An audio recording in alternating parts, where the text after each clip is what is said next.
Hi friends, please subscribe my YouTube channel. Golconda కోట శ్రీరామదాసు గారిని ఇక్కడేనండి బంధించినది, బందీఖానా అంటారు. శ్రీరామదాసు మూవీ చూసింటారు, నాగార్జున గారిని గొలుసులతో బంధించి ఆయన చిత్రహింసలు చేసే సెట్టింగ్ మీరు చూసింటారు.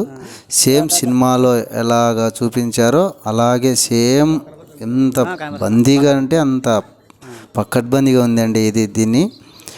అబుల్ హసన్ కుతుబ్ షా క్రీస్తుశకం 1667 నుంచి 1787 కాలంలో బందీఖానాగా మార్చాడంట రాజు.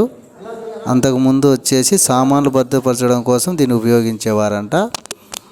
రామదాసును ఇక్కడ బంధించినప్పుడు ఆయన శ్రీరామచంద్ర వారిని స్మరించుకుంటూ ఆంజనేయ స్వామి వారిని తన సొంత చేతులతో ఈయన ఇక్కడ గోడ పైన ఆంజనేయ స్వాముల వారిని, శ్రీరామచంద్రుల వారిని ఇవన్నీ చెక్కినాడంట.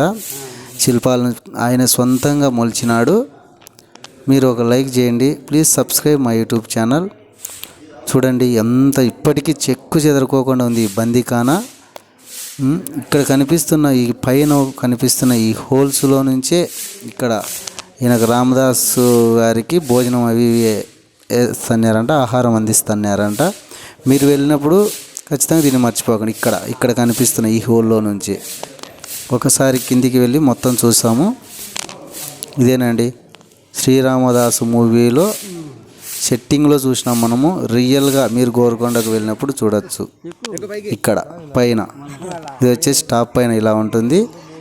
ఇట్లా 1 2 3 4 5 హోల్స్ ఉన్నాయి. ఈ హోళ్ళలో నుంచే బంధించిన శ్రీరామదాసుకి ఇక్కడ నుంచి ఆహారం వేసేవారంట. Please subscribe my YouTube channel. కొత్త ఛానల్ను సపోర్ట్ చేయండి. Please subscribe.